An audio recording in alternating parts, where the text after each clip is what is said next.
Mes bien-aimés, nous voilà pour la troisième et dernière partie concernant l'Église du Dieu vivant, le monde de demain. Nous allons démarrer avec la dîme. Alors, la dîme. La dîme. Alors, voilà leur doctrine fondamentale concernant la dîme. Dieu est le créateur de tout ce qui existe. En tant que Seigneur de l'univers, il possède et contrôle toute sa création. Jésus-Christ a dit aux hommes de payer la dîme. La Bible enseigne que toute dîme appartient à l'Éternel. Longtemps avant l'établissement de l'ancienne alliance, Abraham, le père des croyants, paya la dîme aux représentants de Dieu. À travers leur dîme, les chrétiens servent Dieu en soutenant la prédication de l'Évangile, en assistant eux-mêmes aux fêtes de l'Éternel, ainsi qu'en prenant soin de l'Église et des lois. Alors,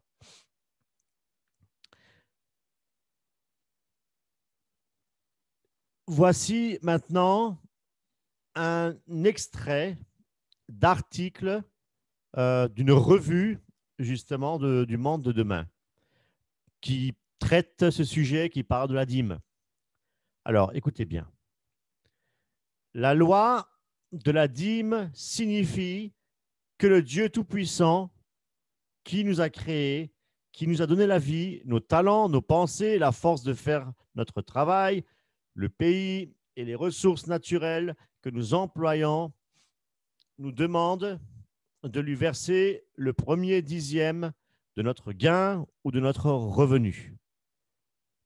Lorsqu'il est question de la dîme, Dieu ne considère pas que nous lui donnons quelque chose. Nous lui payons une somme déterminée qu'il nous réclame en sa qualité de créateur, de pourvoyeur, de propriétaire, de protecteur et de Dieu. Alors, est-ce que vous ne voyez pas, à travers ce texte que je viens de citer, de la manipulation? Pour aller plus loin, Herbert Armstrong exigeait des adeptes, en fait, une triple dîme. La première dîme, en fait, c'est la seule qui soit payée par l'ensemble des adeptes pour le fonctionnement de l'Église. La deuxième dîme serait à payer les dépenses pour les fêtes annuelles donc, de l'Église, les 7 fêtes de l'Éternel. Et la troisième dîme servait au début aux pauvres gens de la congrégation. Et plus tard, c'était effectivement pour subvenir les ministres du culte et bien entendu pour acheter le merveilleux avion, pour entretenir l'avion privé d'Armstrong. En plus de ces trois dîmes, les membres de cette église devaient faire des offrandes aux 7 jours saints de l'église. Alors, toujours concernant la dîme, eh bien, le monde de demain veut revenir aux sources, à l'imitation de l'église primitive. Alors, concernant les premiers chrétiens, justement, du 1er siècle, du 2e siècle, qu'est-ce qu'eux ont cru? Alors, nous allons parler effectivement de l'épître à Dionyette, vers 160 ans après Jésus-Christ. La loi n'exigera plus la dîme de celui qui a consacré tous ses biens à Dieu et qui a quitté son père, sa mère et tous les siens pour suivre le Verbe de Dieu. Le Verbe de Dieu, en fait, c'est Jésus-Christ. Elle n'a pas à commander de chômer un jour fixe à celui qui observe chaque jour le Shabbat, c'est-à-dire qui vit dans le temple de Dieu, temple qui est le corps de l'homme, s'employant au service du culte de Dieu et pratiquant à toute heure la justice. Eh bien, Irénée de Lyon, vers 180 après Jésus-Christ, Irénée de Lyon, en fait, lui-même a été formé enseigné par Polycarpe, qui lui-même avait connu l'apôtre Jean. Bien, il enseigne que les chrétiens n'ont plus à observer le Shabbat. C'est vrai que l'Église était composée de judéo-chrétiennes, l'Église primitive, mais peu à peu, ils avaient abandonné tous les rites, les pratiques légalistes, et plus tard, ils se rencontraient dans les catacombes pour se cacher, parce qu'ils étaient persécutés. Alors, maintenant, nous allons continuer concernant le Saint-Esprit. Alors, voici maintenant leur croyance fondamentale concernant le Saint-Esprit. Alors, le Saint-Esprit, Dieu est esprit. Le Saint-Esprit est l'essence même, la pensée, la vie et la puissance de Dieu. Le Saint-Esprit n'est pas un être ou une personne. Voilà ce qu'ils avancent. Alors, je crois qu'il n'est pas nécessaire de s'étendre sur ce sujet. Un verset de la Bible nous donne un éclairage clair et précis de cette doctrine.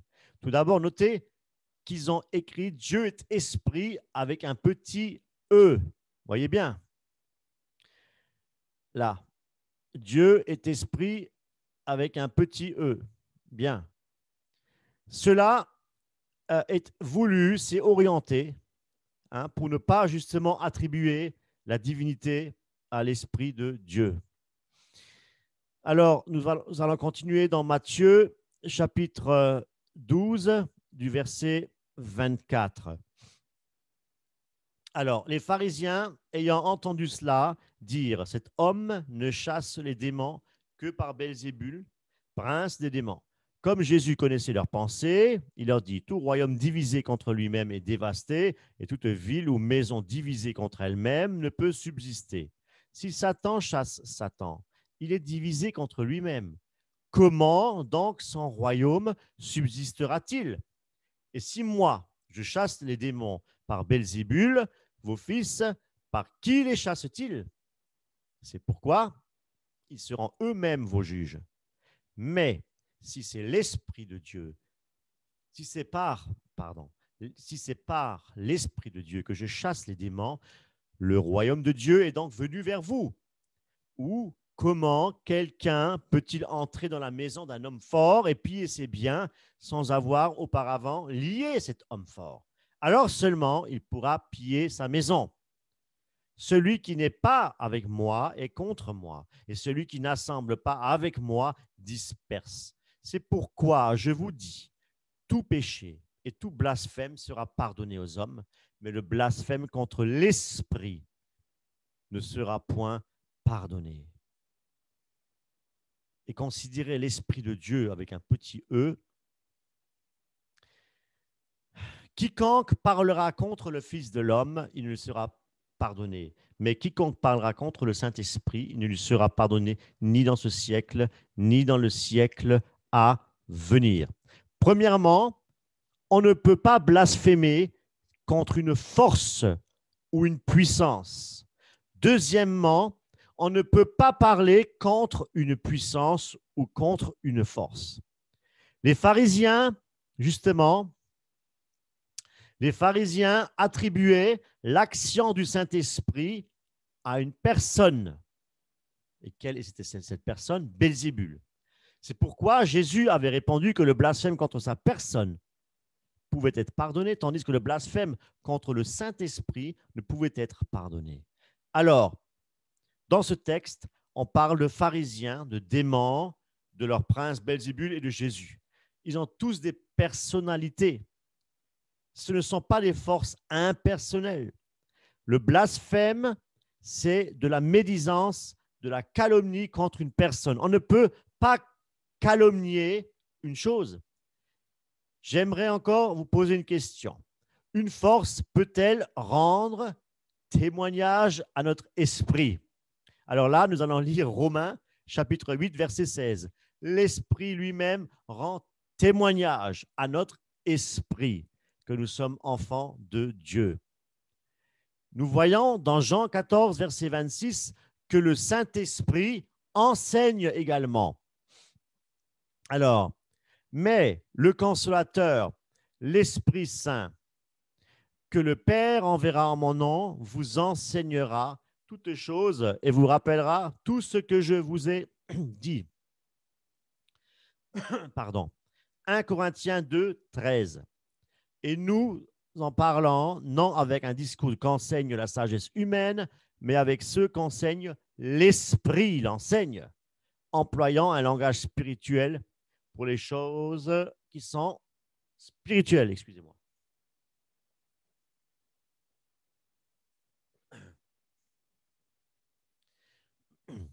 La loi divine.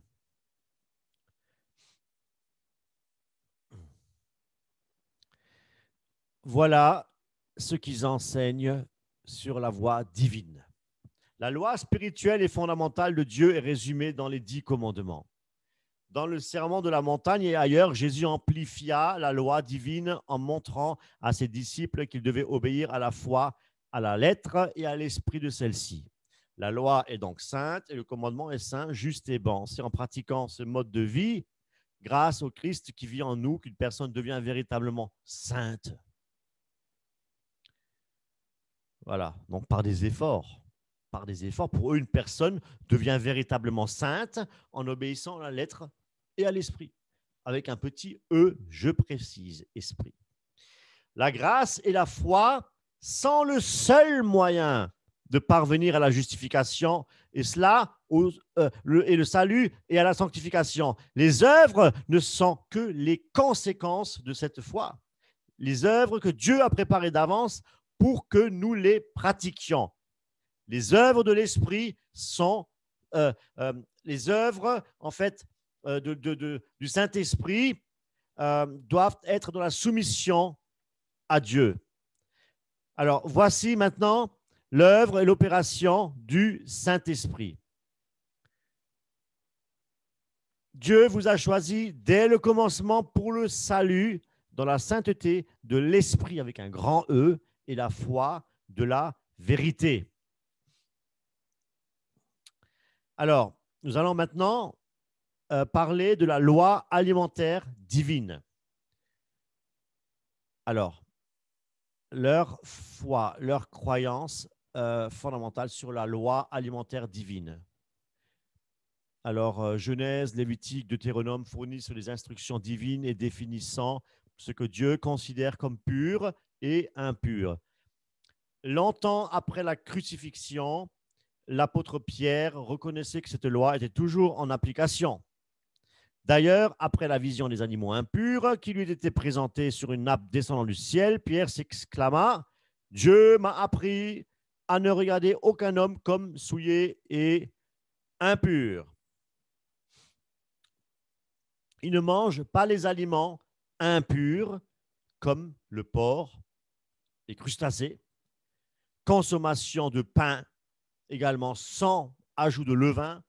Donc, il n'y a pas de levain durant les fêtes de l'Éternel. Alors, qu'en est-il réellement dans les Saintes Écritures? Dans les Écritures, une chose mentionnée à 2 reprises est une chose certaine.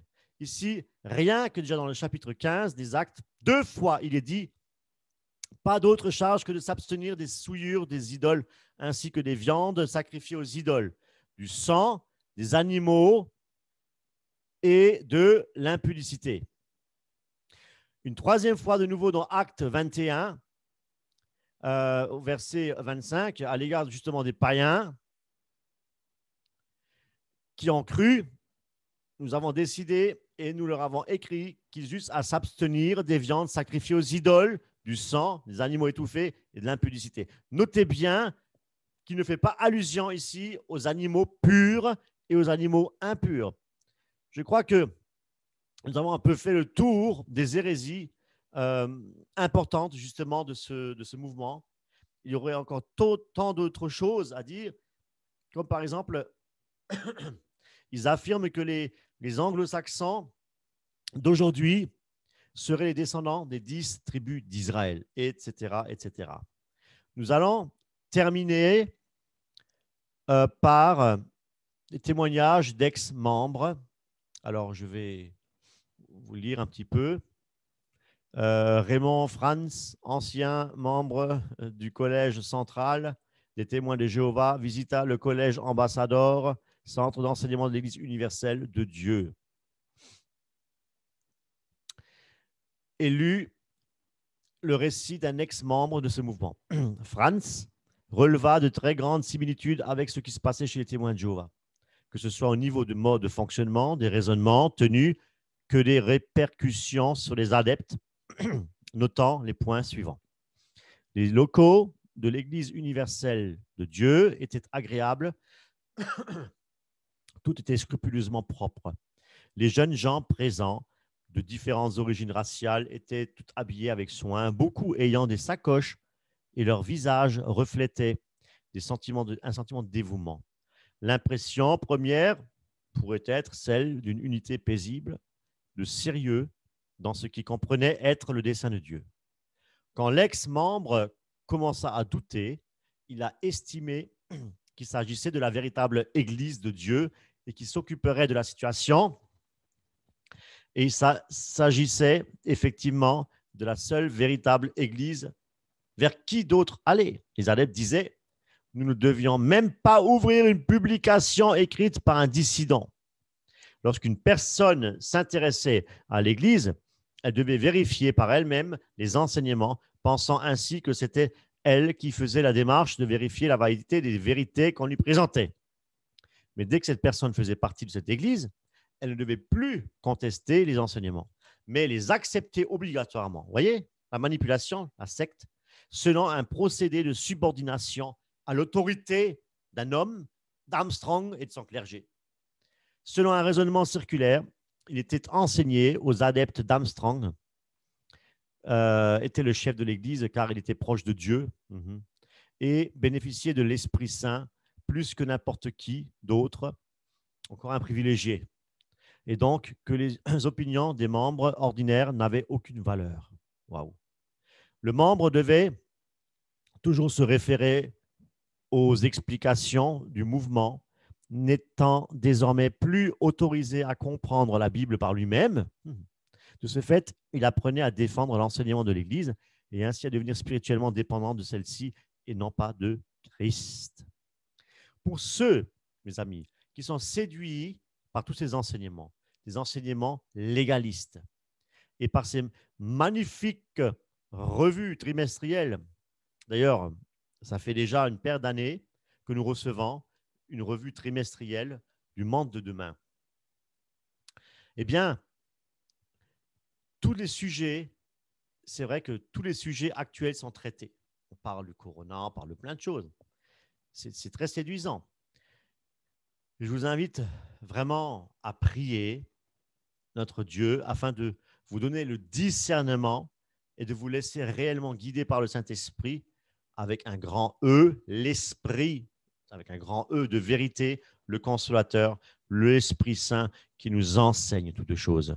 Romains 8, 27. Mais l'Esprit, avec un grand E, lui-même intercède par des soupirs inexprimables. Et celui qui sonde les cœurs connaît quelle est la pensée de l'Esprit, parce que c'est selon Dieu qu'il intercède en faveur des saints. Il est bien dit la pensée de l'Esprit. Les cœurs connaît, et celui qui sonde les cœurs connaît quelle est la pensée de l'Esprit. Une force, une puissance n'a pas de pensée. Dieu seul sonde les cœurs, pense. Eh bien, Dieu est esprit. Mes amis, soyez richement bénis. Amen.